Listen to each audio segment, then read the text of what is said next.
Hello and welcome. Thank you for coming today to the Sunday lecture, which marks the opening of the exhibition, America Collects 18th-Century French Painting. My name is Yuriko Jackall, and I am the curator of this exhibition. America Collects shows 68 paintings drawn from American museum collections from across the country.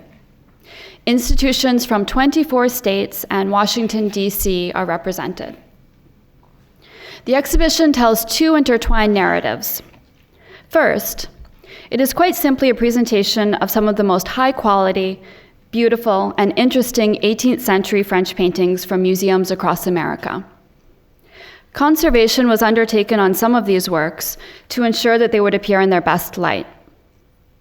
In addition, a great deal of research on individual paintings led to many new discoveries. These are all documented in the catalog. The second narrative thread of the exhibition focuses on a series of questions. Why are all of these paintings in American collections? What circuitous routes brought them from the private Hôtel Particulier of Paris's Faubourg Saint-Germain, or the gilded jewel box that was Versailles, to the sprawling mansions of Point Breeze in Pittsburgh, or the apartments of Fifth Avenue in New York City? What was it that so appealed to Americans about 18th century French painting that our country is now rich in this type of art? The answer has to do with taste, but as we shall see, it is not so simple. American taste for 18th century French painting is shifting and multifaceted, moving between the rose-colored canvases of Boucher or Fragonard to the hard-edged neoclassicism of David. This taste ebbs and flows as competing tastes for other types of art rise and fall in their own course.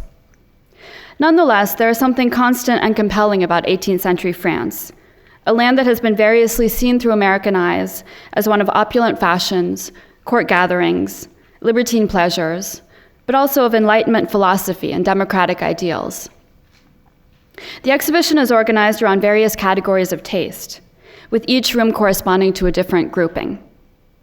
Ultimately, it seems appropriate to speak of many different centuries contained within the one overarching rubric of 18th century French painting, from the Sensual century to the Opulent century to the Virtuous century or the Enlightened century. I want to start with François Boucher's portrait of Madame de Pompadour, and that is the image on the far right of my slide. She was the maîtresse en titre, the official mistress to Louis XV. She was also an important collector, a fervent supporter of Boucher, as well as of Carl van Loo, whose work is shown in this painting here, coming to us from the Frick Art and Historical Center in Pittsburgh. All of the works grouped together in the first room of the exhibition were once in her collection or that of her brother, the Marquis de Marigny, who was appointed Minister of Fine Arts thanks to her intervention. As artifacts of her collection, the works all represent Pompadour's taste, and this was for painting in clear pastel colors, sinuous lines, showing lighthearted subject matter, scenes of love and play. This is the aesthetic that we know today as the rococo. The fact that all of the works shown here have gone from the artist's studio in France to Madame de Pompadour's collection, to a museum home in America, in places as widespread as Pittsburgh or Fort Worth, Texas, or Williamstown, Massachusetts, also makes the point that the afterlives of these objects is inextricably linked with the way in which we see them today. In the gallery, you will see that hanging on either side of the portrait of Madame de Pompadour are two pendants by Boucher. And these are the two works at the top of my slide. Pendants are works conceived to be installed together to complete one another, compositionally and thematically. Today, however, the Bath of Venus belongs to the National Gallery, and the Toilet of Venus is now in the Metropolitan Museum of Art.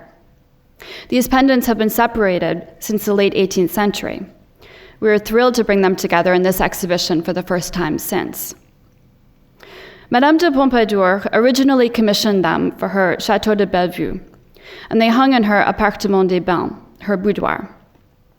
There they must have constituted a flattering allusion to her beauty and refinement because of the subject matter of the goddess Venus.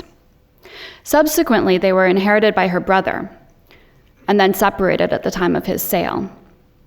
Our Bath of Venus went through the collection of British members of the Rothschild family, another major name in the history of taste.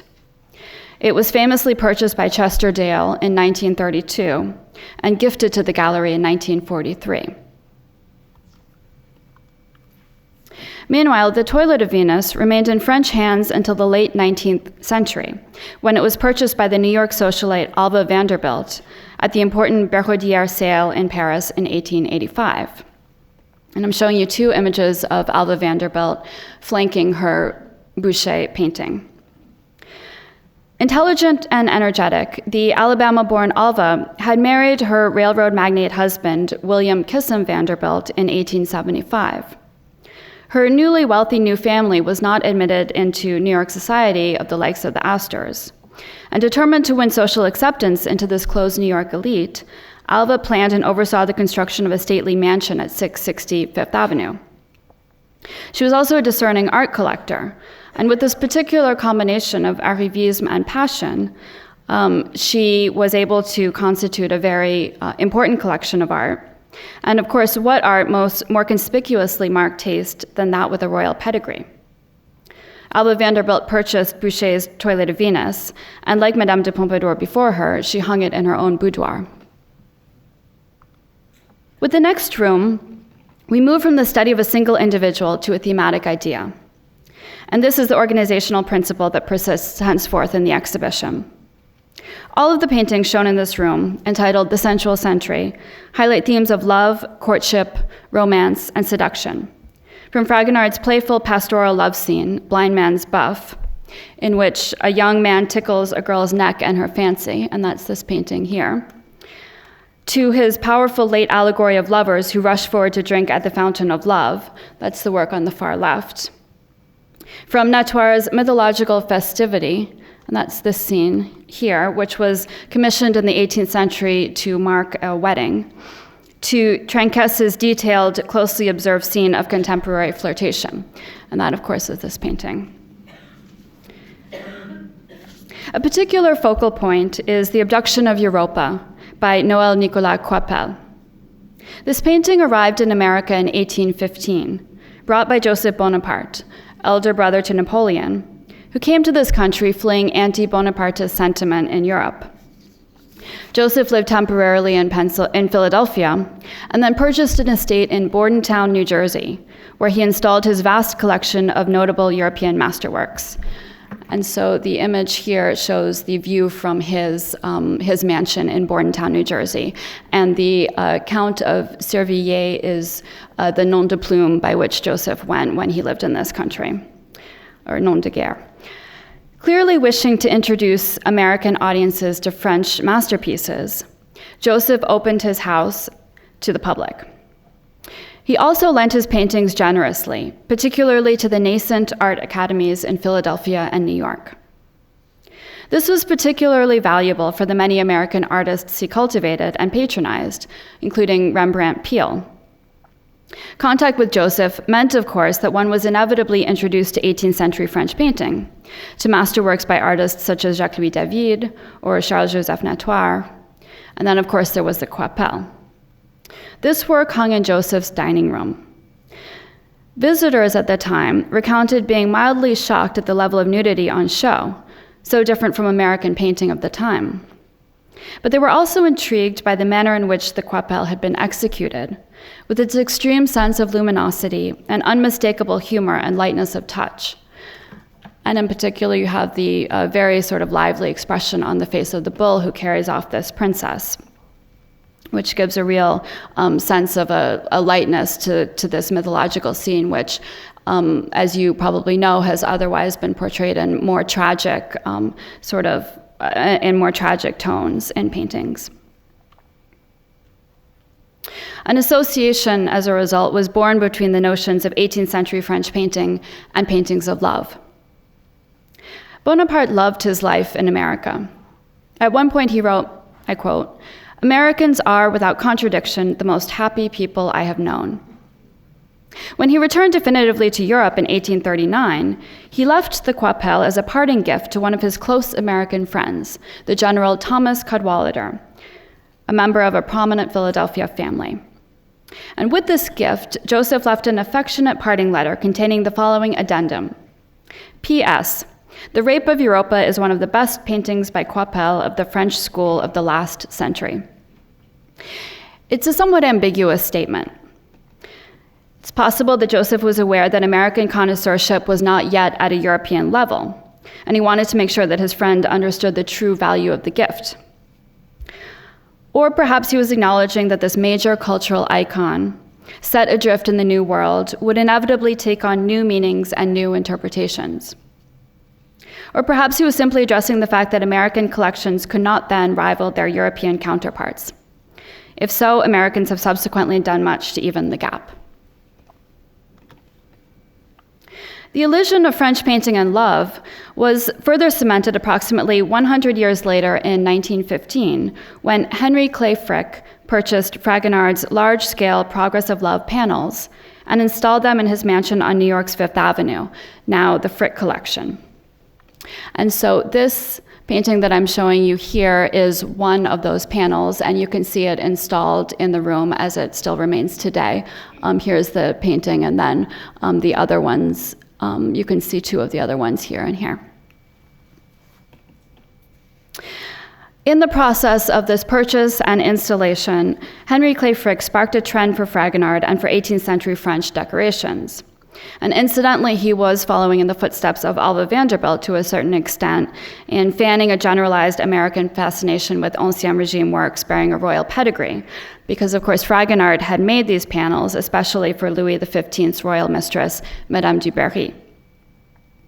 The paintings remain permanently installed in their wall paneling in the Frick collection, and they cannot travel. But our exhibition presents an oil sketch for one of them, and that is this painting that you see here. The sketch, obviously, you can see that it prepares this larger picture, and the pose is very similar. Although there are also differences. The oil sketch gives a real sense of the liveliness of Fragonard's touch. It's the sense of brushwork that skims across the canvas with unbridled energy, and that makes it a very special work in its own right. In the course of research for this exhibition, I also came across a very interesting discovery concerning this small sketch, which was purchased by Henry Clay Frick's daughter, Helen, in the early 20th century. And so I'm showing you on the far left an image of Helen Clay Frick. Nothing was known of its provenance at the time that Helen purchased it, but it turns out that it was once in the very distinguished collection of Jacques Douceur, a major French art collector and a major fashion designer as well. And Jacques Douceur was someone who would later frequent Picasso's studio and purchase Les Demoiselles d'Avignon. Today, the small oil sketch is in the Frick Art and Historical Center in Pittsburgh. We move into a room full of portraits, a room full of different people. They are shown posing against luxurious backdrops. They wear sumptuous velvets and shimmering silks. The most visible is the representation of Madame Adélaïde, and it's also the largest painting in the room, as you will see when you visit the exhibition. And so that is the painting on the far right of my slide. Madame Adélaïde was the daughter of Louis XV, and the painting was done by Madame Adélaïde's official portraitist, whose first name was also Adélaïde Labille-Guiard. Madame Adélaïde is represented with details that attest to her filial piety and devotion and to the noble legacy of the Bourbon family. She poses before a framed oval on which she has depicted her late parents and her brother, Louis XVI, in profile. So you can see all three of them sort of stacked against each other. And the inscription on this oval reads, "Their image is still the delight of my life," in French, obviously. High up on the wall, the relief sculpture shown here commemorates her selfless visit to her father as he lay dying of smallpox, and this was a disease that she herself contracted. And there's a sort of special significance in this representational choice as well, because when Louis XV was dying, in order to receive a last confession, he had to send his mistress, Madame du Barry, away out of Versailles. And it wasn't until she was off the premises that the priest was able to come and, in the process, of course, preserve his immortal soul.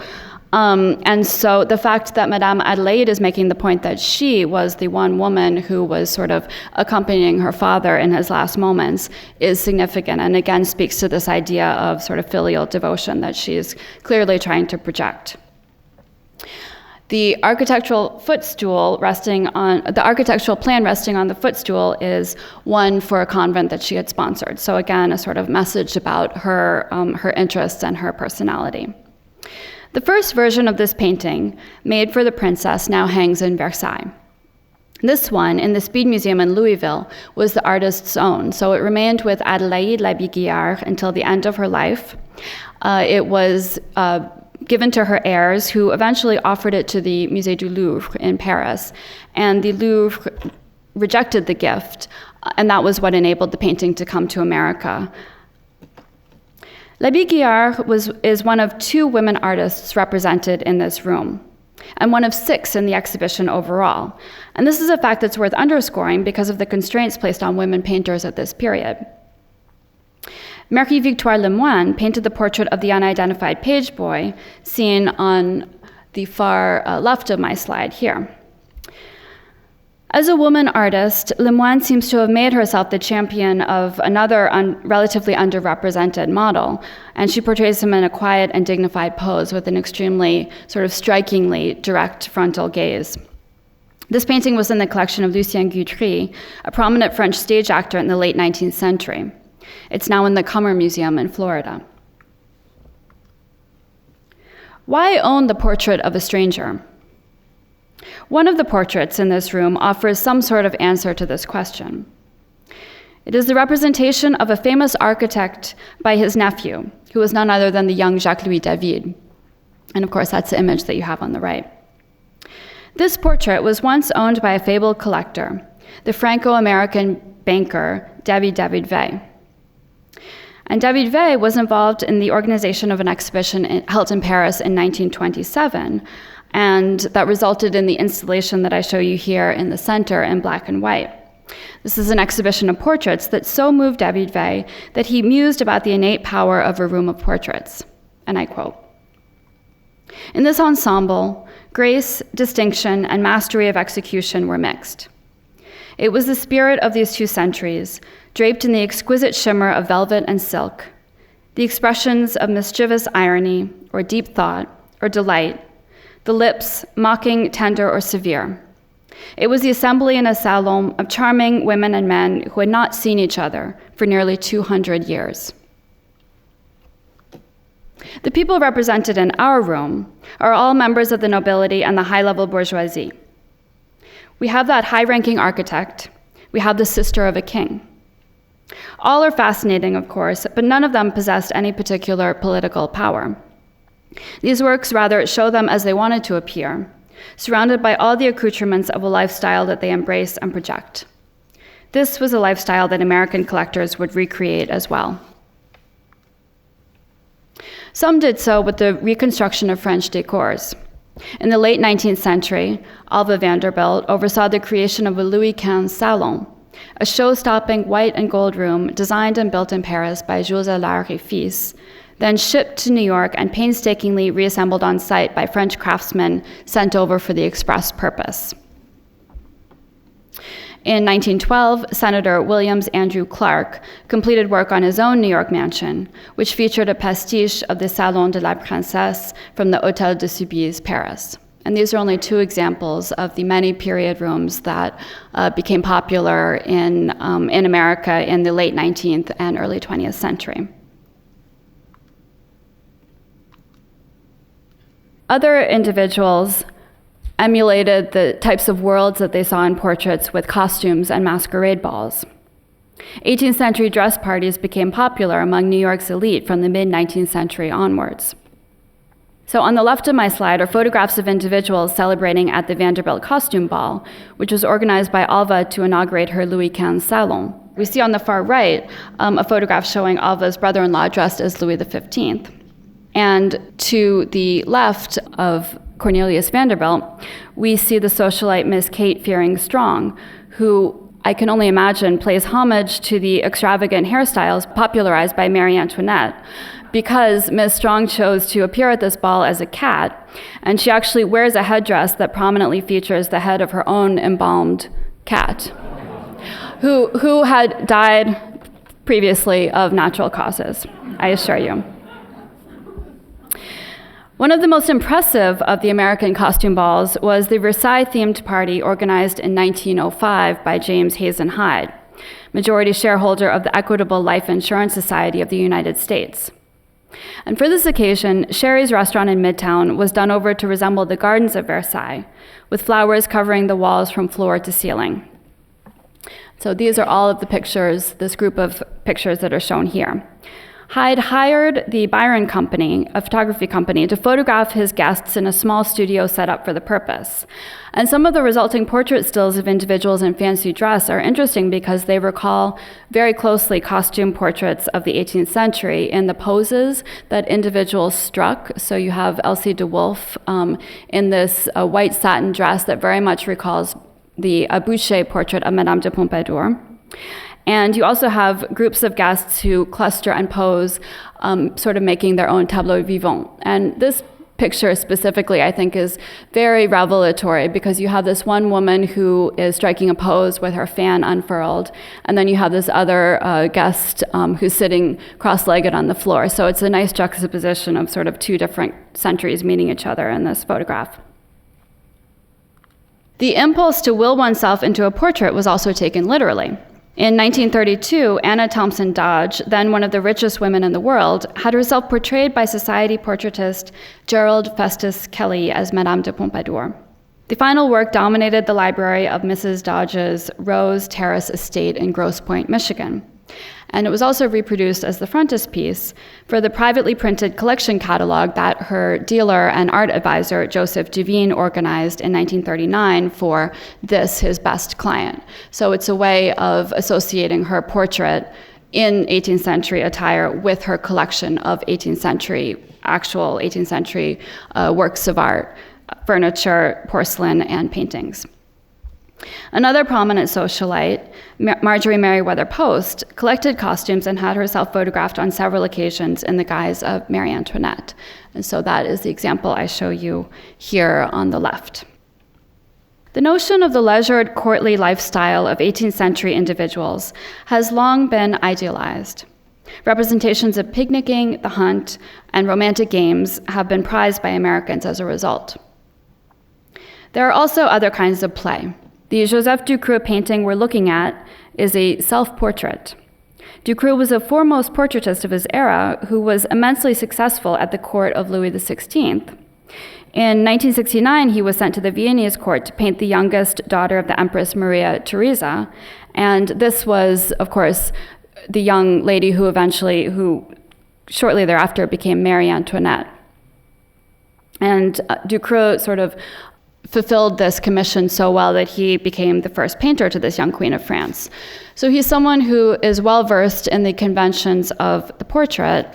Nonetheless, here, of course, he is sort of playing with those conventions, and this becomes especially evident since we just looked at a series of much more distinguished, sort of serious portraits in the previous room. Ducreux made a whole series of expressive self-portraits of this kind, in which he played literally with the academic conventions of the portrait and the established conventions for the rendering of the facial expressions. It comes to us from the Spencer Museum of Art in Lawrence, Kansas, where it is one of the museum's most popular works, and I think it's easy to see why. When you visit this room devoted to play and pastimes, I also want to draw your attention specifically to the choice of wall color. It is a pale blue with a grayish undertone, and it has been selected specifically to highlight these paintings both visually but also thematically. In 1924, in the wake of World War I, John D. Rockefeller made a major financial donation to renovate and restore Versailles. And one of the spaces that was restored as a result of his gift was Marie Antoinette's private theater. In the process, its original color scheme was rediscovered. It was described as gold and a, quote, beautiful Nattier blue, quite in harmony with the refined taste of Queen Marie Antoinette. And so you can see an image of the restored theater as it looks today. And this is an image that our design team kept in mind in thinking about how to present this art about play and games.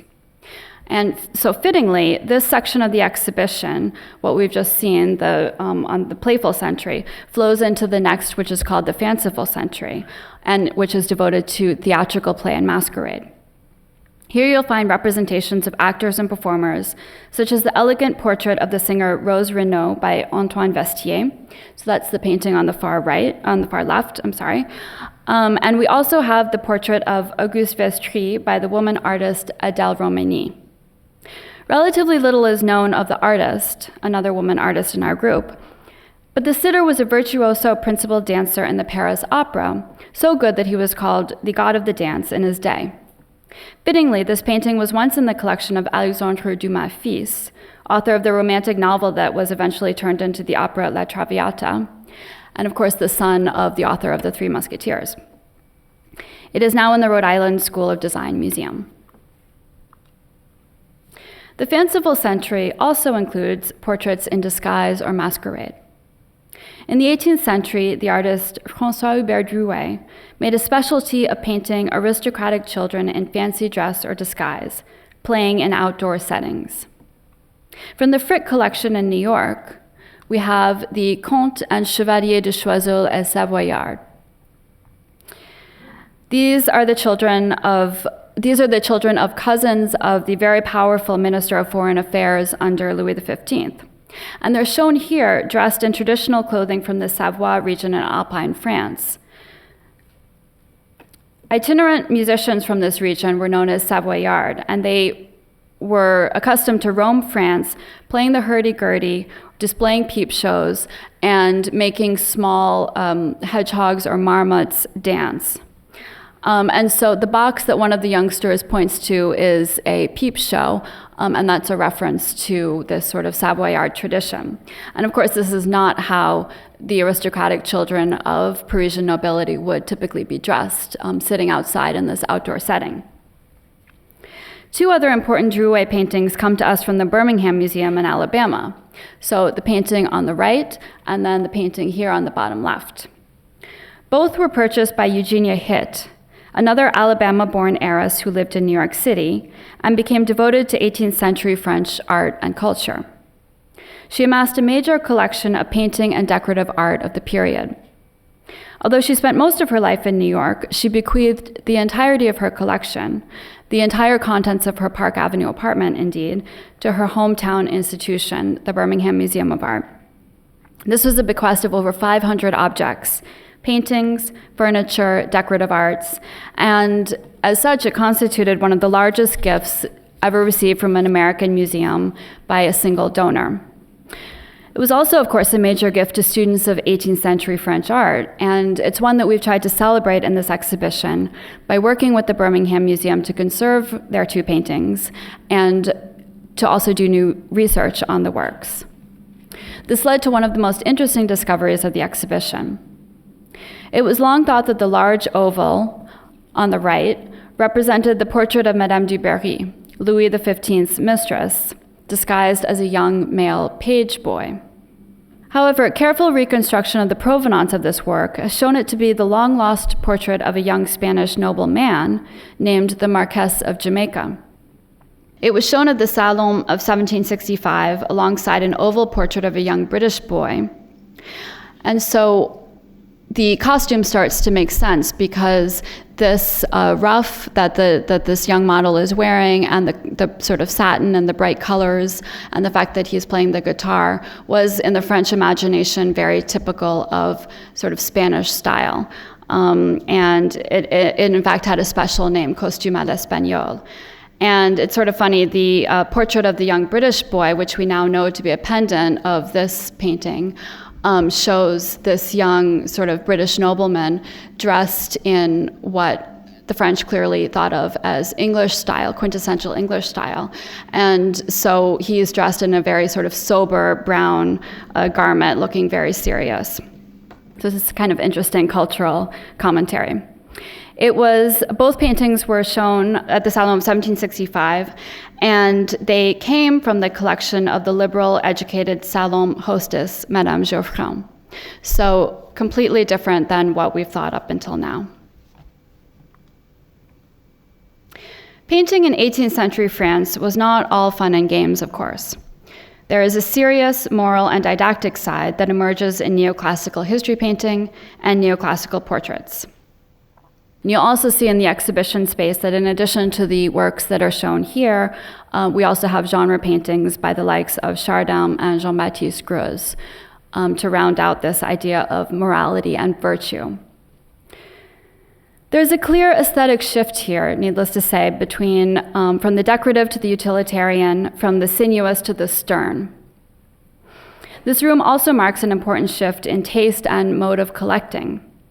Thus far, the works that we've looked at, all, I think you would agree, decorative and very pretty, have been purchased by private collectors and then gifted to their institutions. Here, though, we have works that were in general acquired directly by curators and museum directors without having initially passed through an American private collection. 3 of the works on this slide are neoclassical history paintings. These are large format works that traditionally have tended to be viewed hesitantly by private collectors, conditioned in the intimate spaces of the domestic sphere to be somewhat suspicious of the moral didacticism and very linear aesthetic of these works, and of course the large size, which makes them difficult to just have above the couch or to fit with the rest of the decor. Within the walls of museums, however, these paintings satisfy different imperatives: to educate a public audience, to convey something of French philosophy, French institutions, and French history. And for this reason, such works have tended to be museum purchases. And for this reason, too, these paintings are among the most recent arrivals in America. So the 3 neoclassical history paintings I'm showing you here were acquired in the last 25 to 30 years. I'd like to draw your attention particularly to the work at the upper right, which is by an artist named François André Vincent. And that truly is one of the most recent arrivals in the exhibition, having been purchased by the St. Louis Art Museum in 2008. The painting shows a stern tale. The Roman noblewoman Arria visits her husband Paetus in prison. He's been condemned to death by the Emperor Claudius for his part in an attempted rebellion. In order to spare him the shame of public execution, Arria incites her husband to commit suicide, and then she takes up a knife and stabs herself in order to convince him that it won't hurt and that he needs to have the courage to carry this through. This is a meditation on free will and the right of the individual to maintain personal dignity. And it was exhibited at the Salon of 1785, which means that it was probably seen by Thomas Jefferson, who was already in Paris at the time and never missed an important public art exhibition. Indeed, it was in 1785 that Jefferson wrote to a friend about his love for French culture. I quote, "Were I to proceed to tell you how much I enjoy French architecture, sculpture, painting, and music, I should want words. It is in these arts they shine." We also know that Jefferson and Vincent must have met because one of the few French paintings Jefferson actually owned was by l'Abbé Guillard, who was Vincent's wife. And so just to remind you, l'Abbé Guillard was the author of the large portrait of Madame Adélaïde that we looked at a few slides ago. And this same artist is the author of this portrait here, which shows a arts administrator during the Revolution. So there's a clear connection between Vincent and Jefferson, and every reason to think that Jefferson would have liked this painting and, of course, appreciated the sort of underlying philosophy that it's showing. Our next section, The Inspired Century, highlights the role of the artist in 18th century France. Shown here are self-portraits by artists, such as Largelière and Vigée-Lebrun. That's these 2 works here. Portraits of artists by other artists. So we have a portrait by Guillaume Letière showing a young girl with a portfolio. We also have examples of artist training tools, such as the magnificent and fairly little known Restu Male Academy. And finally, examples of artists painting for other artists, and that's seen with the large Boucher tapestry study, this work here, which is on exceptional loan from the Cleveland Museum of Art.